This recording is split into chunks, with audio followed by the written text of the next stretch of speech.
this is going to be history forever. Welcome to the January, the new year. Happy 2022 to AZ Low Carb. Thank you for joining us tonight. We have a lovely presentation. My name's Corey. I am a pharmacist. I'm a low carb enthusiast, a metabolic enthusiast, and I'm excited for tonight's presentation on how low carb works for weight loss.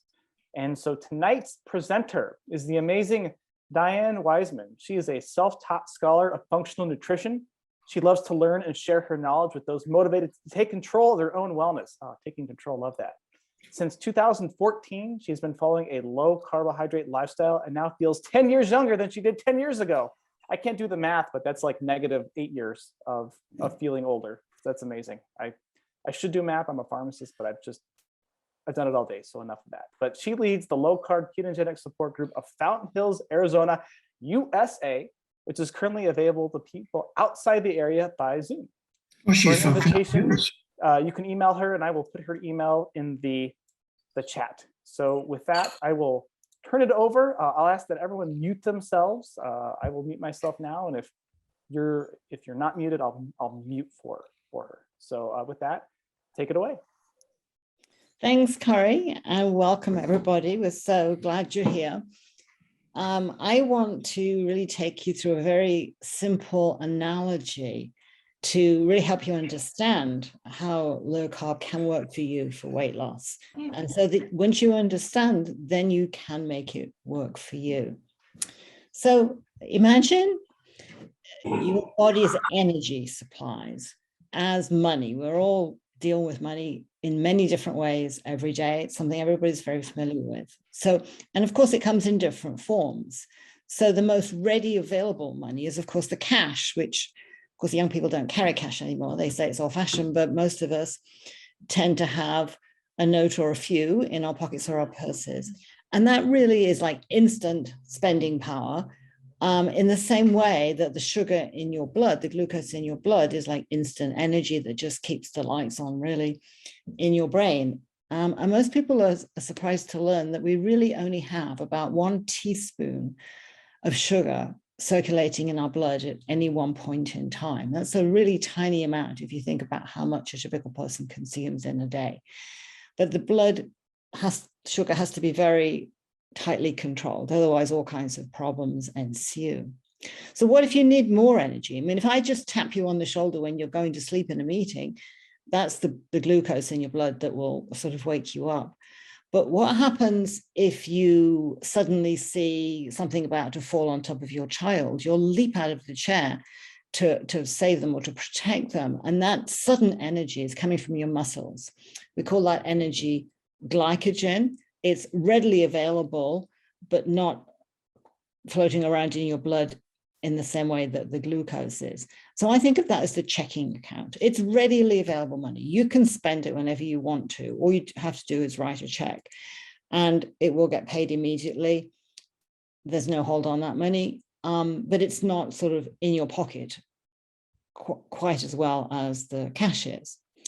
Now think of the income that you get as your daily food intake. A working person goes to work and they earn their paycheck at the end of every 2 weeks or month or however often they get paid. And there's really 2 things they can do with that. They can spend it on things they need, or if they don't need to spend it, they can save it. It's just in the same way as when we eat food, we either use it for energy that we need right then, or we can save it as stores on the rest of our body for a quote rainy day unquote for our future use. Exactly the same way as happens with income. And when we store money, of course, we store it in a savings account.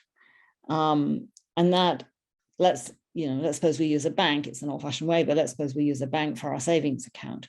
That's exactly the same as the stored energy, right? On your hips or your belly or wherever it happens to like to settle. The idea being that when you need it, you can get it. But there are 2 kinds of savings accounts.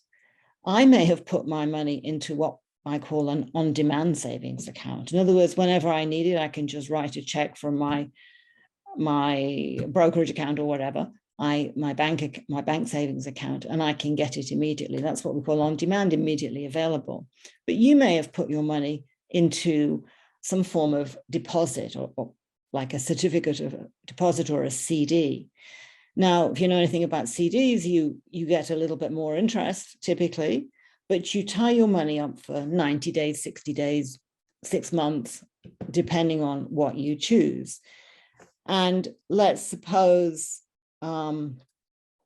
you are a young family, let's say, and you're saving up for your summer holiday next summer. Every month you put something in a savings account and it's tied up for 6 months, because in 6 months is when your holiday will be and you need the spending money.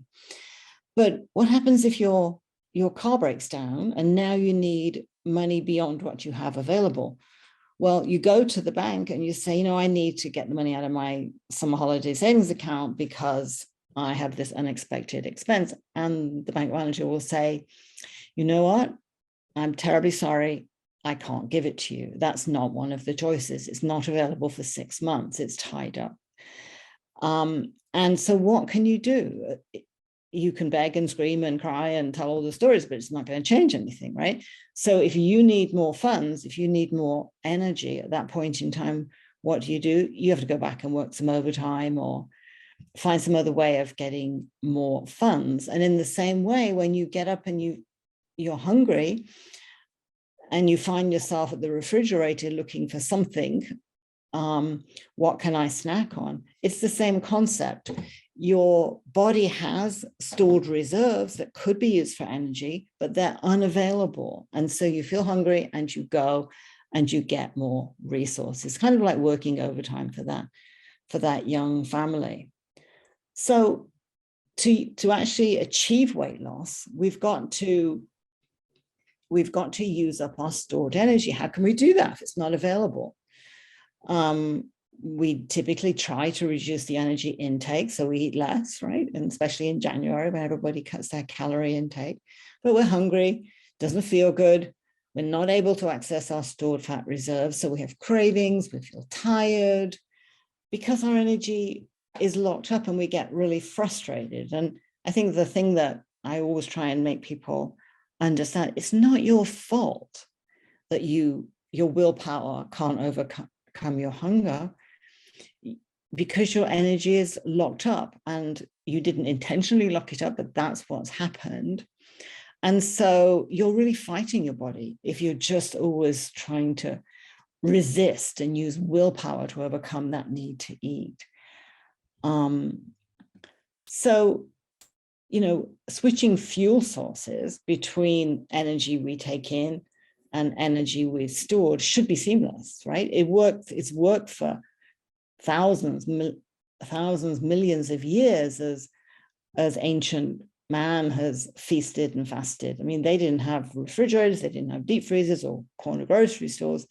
So they eat when they could, they gained a little when they had extra food, and they lost it when they didn't. And it worked perfectly. And humans have survived very effectively for millennia by feasting and fasting, not intentionally, just because that's the way it was. We are like hybrid cars. We should be able to switch across seamlessly without really suffering any difficulties or inconvenience. But guess what? It doesn't work anymore, right?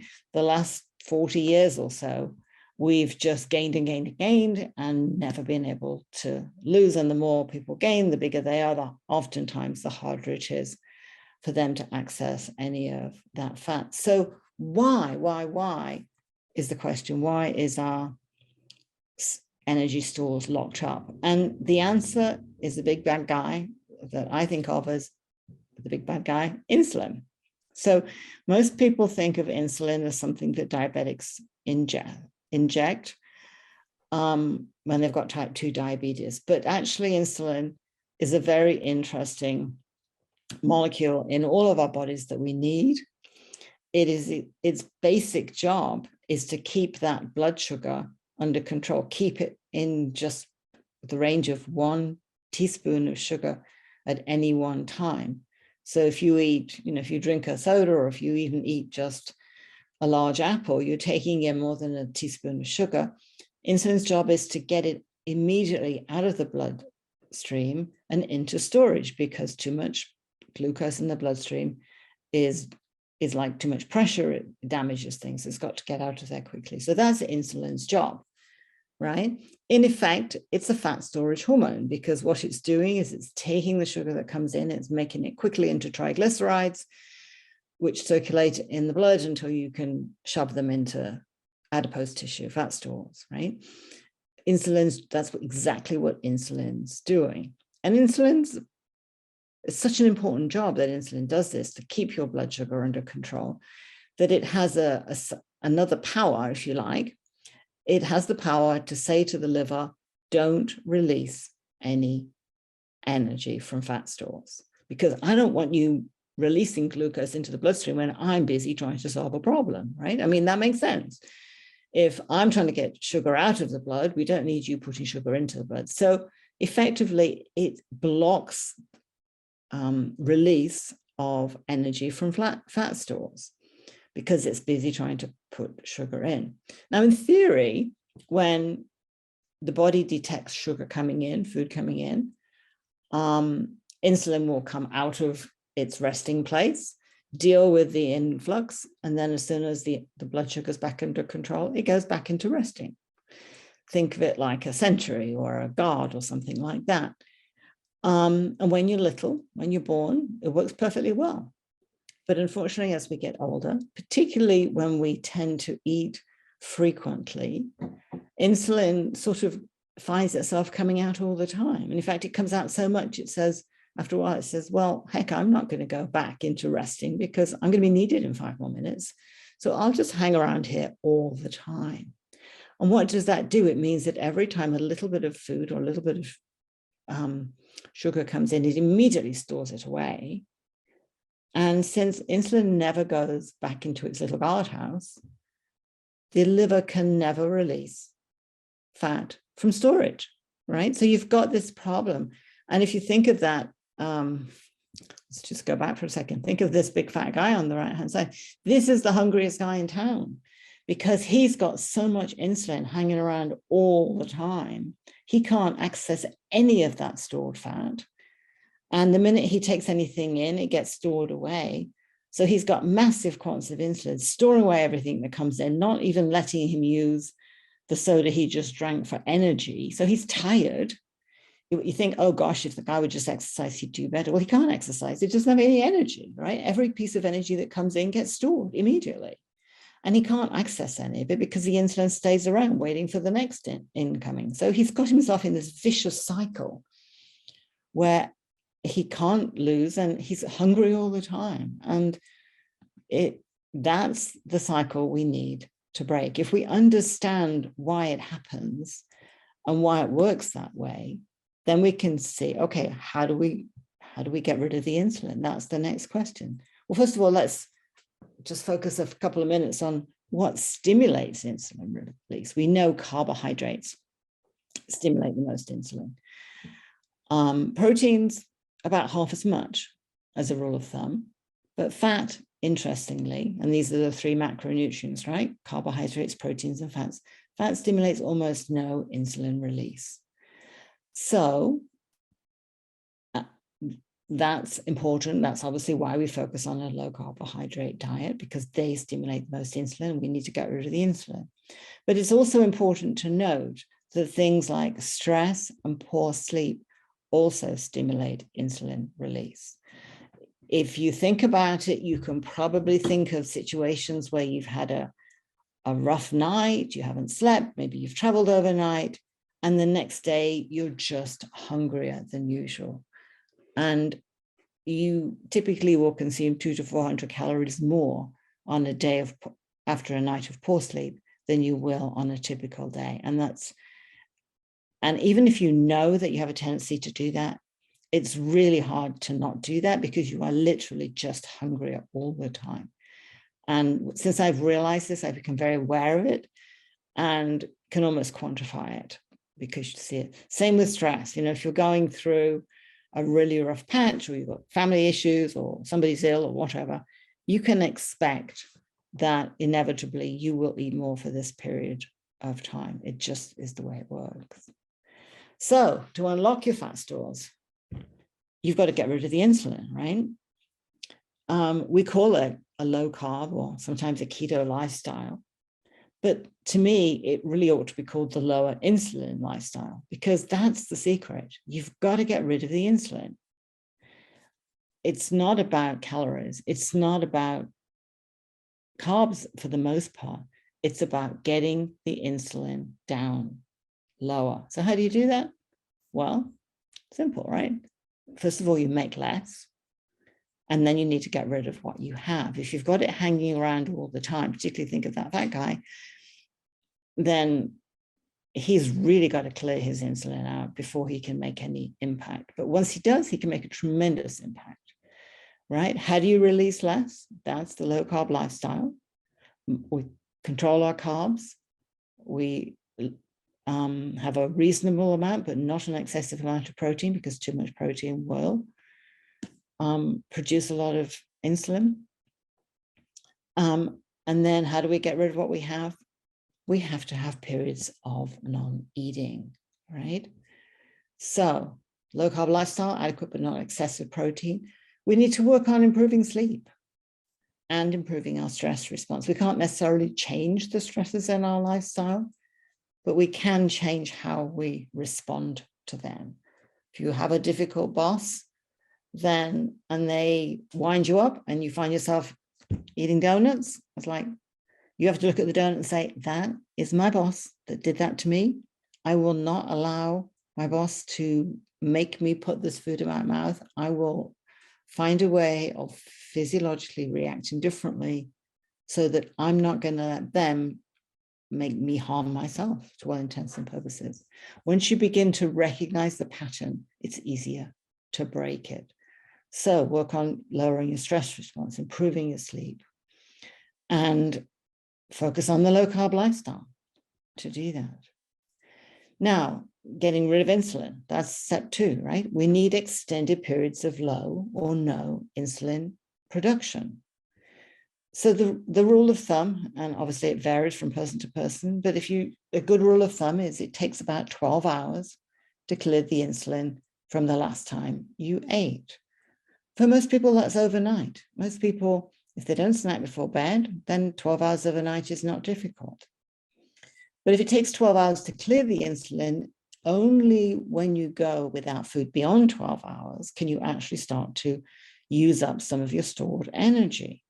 So if you can go for 14 hours overnight, let's say, the last 2 hours of that 14 are hours when you can use body fat for energy.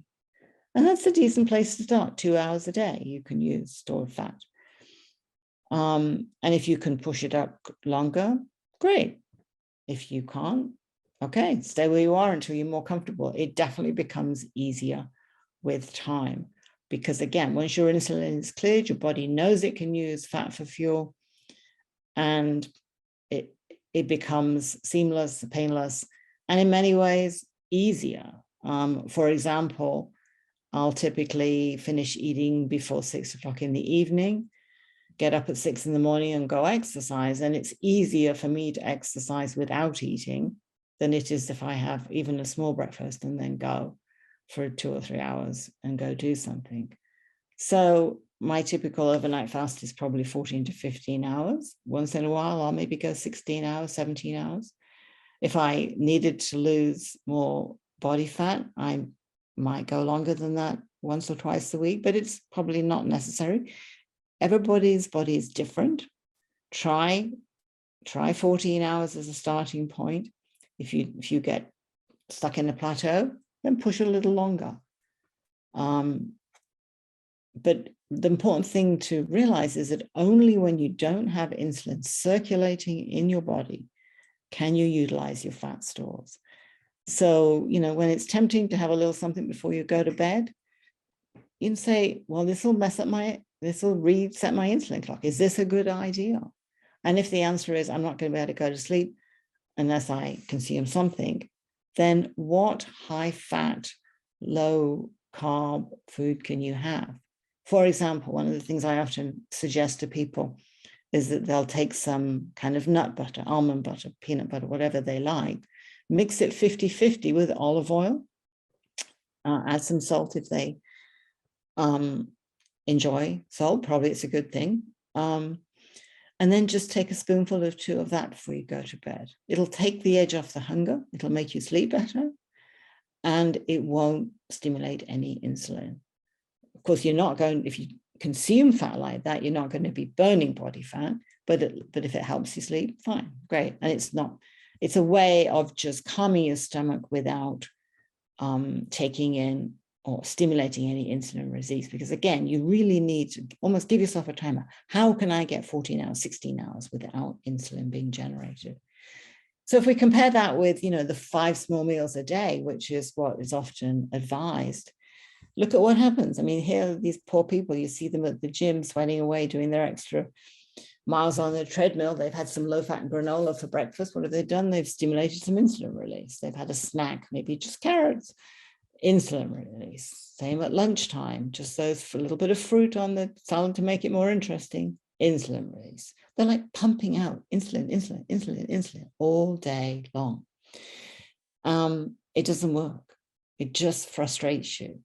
So you really need to extend your non-eating window to get rid of the insulin, because that's the key. So reduce carbs, not calories.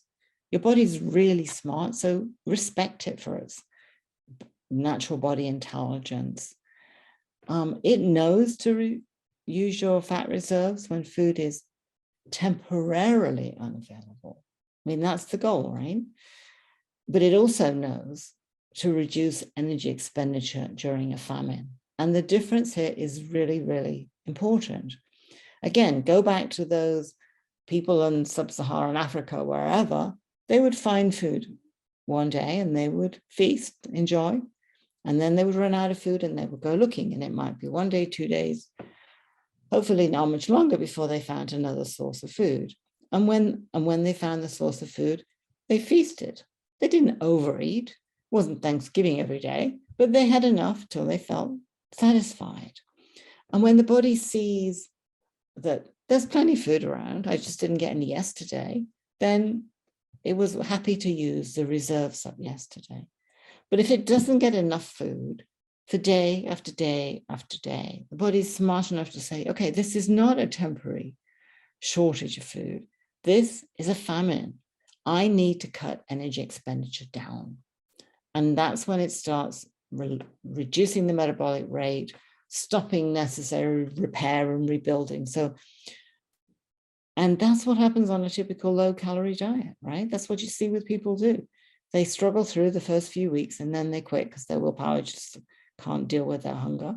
And then they gain back more than what they lost, even though they only went back to eating what they were eating before. And that makes no sense, right? How can I gain back 10 pounds when I only lost 5 and I'm not eating any more than I was before I even started this whole thing? And the answer is their metabolic rate has dropped because they told their body, they created a situation which sent the message to their body, we have a famine here, we have a long-term problem. And the body's metabolic rate dropped, and it may stay dropped for quite a while. And so you meet these people like, I only eat 800 calories a day and I can't eat any more than that or I gain weight, because they've driven their metabolic rate down, down, down so low. And you don't want to do that. So when you're fasting, intermittent fasting, the idea is that you eat your normal calorie intake of low carb, protein, and fats on the days that you eat. And then on the days that you don't eat, or the periods of time that you don't eat, you simply don't eat, period, end of story. But then when you eat again, you eat your normal amount, not an excessive amount. You're not trying to make up for the period in between, but you don't want to cut calories as well as cutting carbs. That will set your body into famine mode, reduce your metabolic rate, and you're ending up working against yourself. So that's a really important caveat, particularly when you're doing an intermittent overnight fast. It's not a big deal, but once you start doing longer fasts, that's really, really important if you get there. So here's the action plan.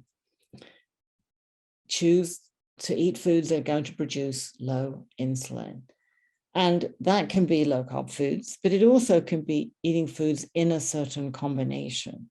If you're fortunate enough to be able to get access to continuous glucose monitor, you'll see that if you start your meal perhaps with an apple and then have some salad or whatever, you'll get a much bigger glucose spike, and with the big glucose spike goes an insulin release, than if you were perhaps to have some cheese or peanut butter first and then have your salad with perhaps a little bit of fruit on it later on. The fat will slow down the absorption of the sugars and reduce the peak. And by reducing the peak, it will reduce the amount of insulin that's released. Step 2, extend your non-eating periods. Do it slowly, do it gradually. It's not difficult. If you do it gradually, and then either eat or don't eat, don't restrict the intake. That's what sort of I said. So now you know how, now you understand why you've put your fat stores in a certificate of deposit, if you like, a locked up place. And now you know how to begin to get it out. And don't do it too fastly. Plan on doing it over a longer period of time. It's the safest way. It's the healthiest way. But know that people are out there to help you, whether you work with a practitioner directly. And I'm going to invite the different practitioners on the call tonight to just introduce themselves and describe how they can offer support. You might want to hire a coach, someone who understands this, has been there themselves, is trained in nutrition, and can give you individual guidance and help you work out how you can overcome the problems that you perceive as you begin to move into this journey. Or you might want to join a support group, and you're welcome to join ours, even if you don't live in Fountain Hills. We meet by Zoom every couple of weeks at this point in time. So with that, I'm going to stop sharing and open up the floor to anyone that wants to ask questions, or we can invite some of the practitioners on the call to introduce themselves. Yes. So. Well, first off, thank you so much, Corey, back here again. Let's give a nice virtual hand. That was lovely.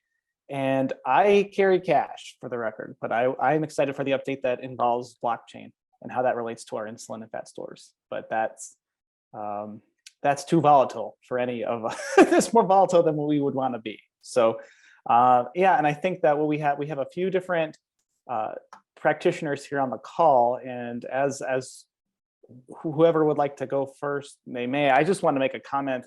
I think the part of your presentation, and I'm a pharmacist. I can't help you. Actually, I can't. I don't have a specific low carb practice. I practice at the VA hospital here in Tucson. I'm working on building a little something down here in the old Pueblo here in Tucson. But what I loved about what you talked about was stress, because so many times I have patients, and with my job, I manage diabetes, and I do encourage a low carb approach.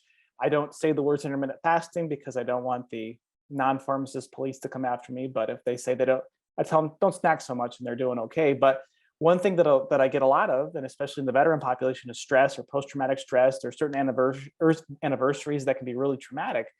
And they say, I haven't changed what I'm eating, but my sugars are higher. And the first thing I say is, how's your sleep? How's your stress? What's going on in life? And they'll say, oh, you haven't. My favorite one is, I've been watching the news a lot, and it looks really bad out there. And so I have legitimately prescribed not just a low carb diet, but a low news diet for patients. And they improve their sugars. They're not as stressed. Don't watch that before bed. Don't watch it when you wake up. Don't watch it at all. And watch your stress go down along with your blood sugars, and your happiness and the general well-being improve. And so I think that we are a low carb group. Food is super powerful. I think that many of us have our own stories of how powerful changing a diet can be. But I also have every story of my 3-year-old screaming at me, and I'm just like, I'm eating something to deal with my feelings. So I think it's not just as simple as the food in, the food out. It's the stress, the sleep, all of that. So do any of our other Arizona practitioners or providers want to pop on here? In the meantime, I don't see any questions in the chat from any of the people who are attending, but do not hesitate. We are a kind bunch. There's no dumb questions. If there are, I've already asked them. So I try to look as silly as possible. All right, Allison's got her hand up, so she's much more eloquent than me. So please. Thank you, Corey. My name's Allison Ridderford. I am a certified nutrition consultant here in Scottsdale, and I work one-on-one with people and also give talks to groups of people, a little corporate wellness here and there. Diane, I thought that was a fantastic talk. We don't talk about insulin enough, and it's such a problem. So you giving us, everyone here, a basic understanding of how important that is and the effect it has, especially on weight gain, fat gain, was wonderful. And you did a wonderful job explaining that. So thank you. I do want to let people know insulin is something you can have measured. When you go to your practitioner and you're having blood work done, ask them to run a fasting insulin level. It's a super easy test to add. So a lot of times now practitioners will run your fasting glucose, which is just your blood sugar level at that time in the morning. And you generally want it to be under 100, but there's reasons. If you were running late to the doctor that day and you're stressed out, it's probably going to be a little over 100. They're also going to run a lot of times. Sometimes you have to ask for an A1C. You're probably all familiar with that, but that's your average blood sugar over a 2 to 3 month period. Your average blood sugar can be normal, even if it's going way, way up during the day and then way, way down during the day. You don't even know that's happening until it's too late and your body can't control it anymore and it just stays up. What's underlying that is your insulin, like Diane talked about. If you get your fasting insulin measured on a standard lab, it's going to tell you that normal is under, I believe, 25. We actually really like to see that number single digit, optimal under 5. Diane talked about how when you wake up in the morning, you haven't had food for a long time. Those insulin stores really should be pretty depleted. If you have a number up 20, 25, 30, you are overproducing insulin, trying to keep that blood sugar level at a normal level, I should say. It's a problem. That is your first sign before you're ever diagnosed with prediabetes or diabetes. You're going to have high insulin. So I would just encourage you, next time you have blood work, insist from your doctor that they just add one little test, fasting insulin, and take a look and see what that is.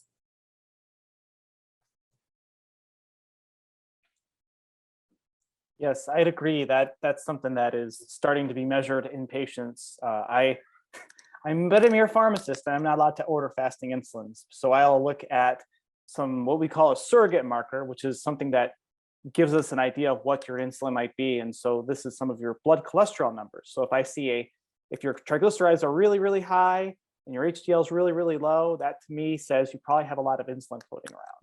And insulin is something that for patients who have type 1 or type 2 diabetes will prescribe. And it's really good at lowering blood sugar, but I always tell the patients that it can make you gain weight and hold on to weight. And I can't tell you the number of patients, and I only manage people with type 2 diabetes, so not ones that don't make insulin, those that have too much insulin hanging around. They've never been told that insulin makes them gain weight. And it's this cruel joke that we play on patients. You have high blood sugars because you're overweight. So here's a drug that will lower your sugars, but also make you gain weight. And also, we tell you, you need to lose weight. So what are we doing? It makes patients very frustrated. So really good point, Allison, on measuring insulin there. Dr. Crutchfield, do you have anything to add? Oh, is there? Can I throw a question out here? We had somebody in, I had somebody in the group email me just yesterday and say, my insulin came back at 1.8. What do you think? I'm like, that's too low. Go get it rechecked. Go talk to somebody about that. That sounds dangerously low to me. I don't know. Any comments? It's not necessarily too low. If they had other symptoms, if they were losing weight dramatically, when we have no insulin or not enough, as you'll see in a type 1 diabetic who's undiagnosed, they lose all of their body fat and you lose weight very dramatically. If there were other symptoms like that, or blood sugar was sky high and your insulin was 1.7, that would be a problem. But for a person with normal blood sugar and an insulin level, fasting insulin level of 1.7, it's not a concern generally. Okay, thanks. Dr. Crutchfield, would you like to add a little of your background expertise, give a little information for the folks about yourself here in Arizona? Sure. I'm David Crutchfield, and I'm an emergency physician by training who retired from that and got into the metabolic health space primarily due to my own health journey and research. And I've become one of the founding members of the SMHP, which is the Society for Metabolic Health Practitioners, a new type of specialty organization, multidisciplinary, including dietitians, nurses, nurse practitioners, pharmacists, and as well as physicians. So right now I've reinvented myself as a medical director for a government healthcare agency, but I do consults online and evenings and weekends. And I thoroughly enjoyed Diane's presentation. I will also second that motion to have an insulin level checked, but by proxy, if you have, since I lectured on this last month, if you have 3 of the 5 criteria for metabolic syndrome, then likely you have insulin resistance. And when you measure it, you'll likely find that insulin is elevated. But yeah, we can tell by the triglycerides and the HDL and those ratios quite easily whether somebody may be insulin resistant. But thanks for the opportunity. This is what's frustrating about healthcare is we think we have the answer to what the right thing is. And then we'll learn, well, actually, instead of A1C, we should be looking at insulin, or maybe we should be looking at blood sugars. And so I don't know if you have access to a continuous glucose monitor or if you're checking your finger sticks, but something, my wife's a nurse practitioner and she also manages diabetes and does it with a low carb approach. And one of her group was making a really great point that we treat blood sugars, we don't treat A1C. So as Allison was saying, there's anemia, there's a number of other conditions, possibly medications that can affect that A1C, make it falsely high, falsely low.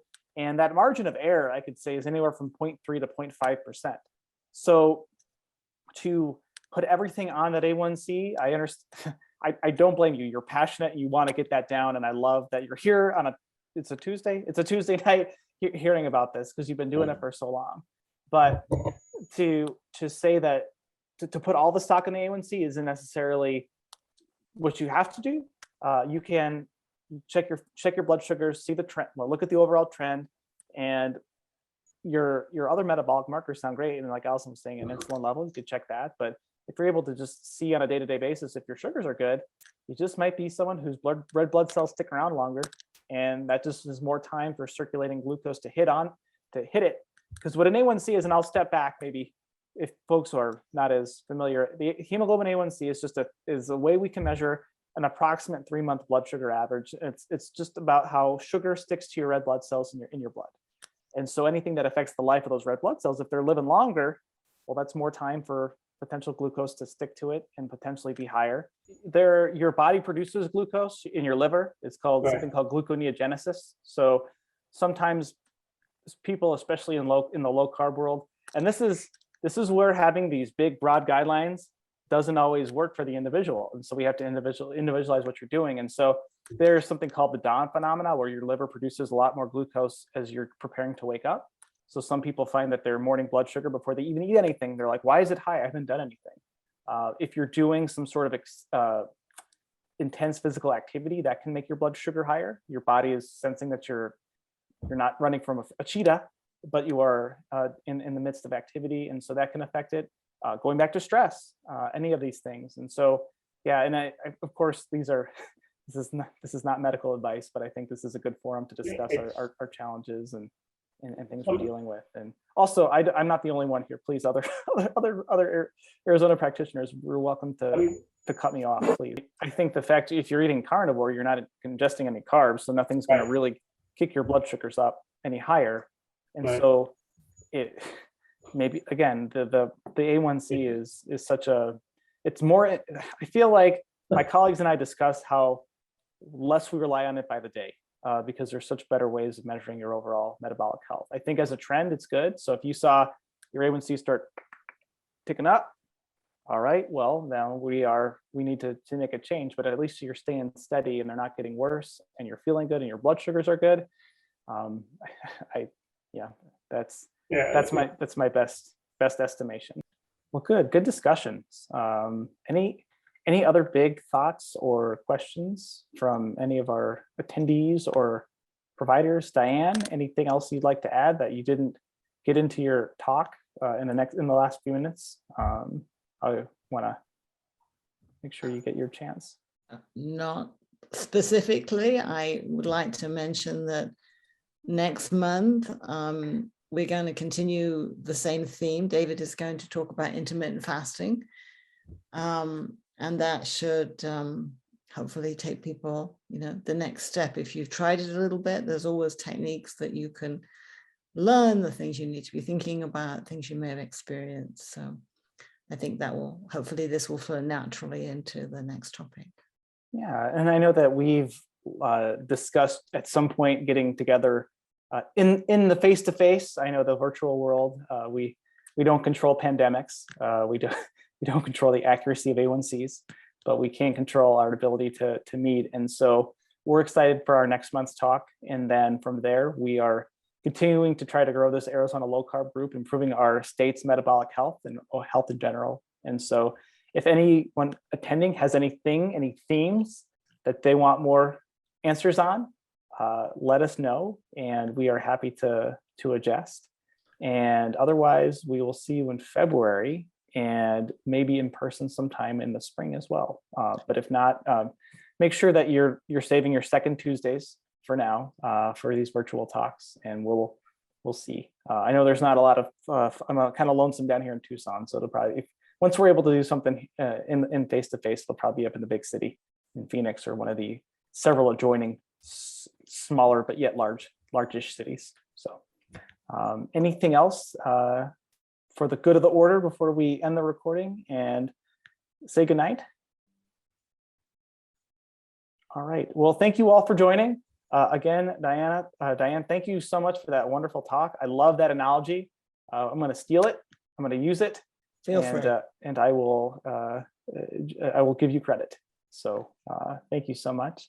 Well, I think I took it from someone else, so you don't need to give me credit, but feel free to share anybody. Whatever works, I think the whole key is to make it simple for people, to make it understandable, because then you can make the day-to-day choices that you need to make if you just understand why things work. So, all right.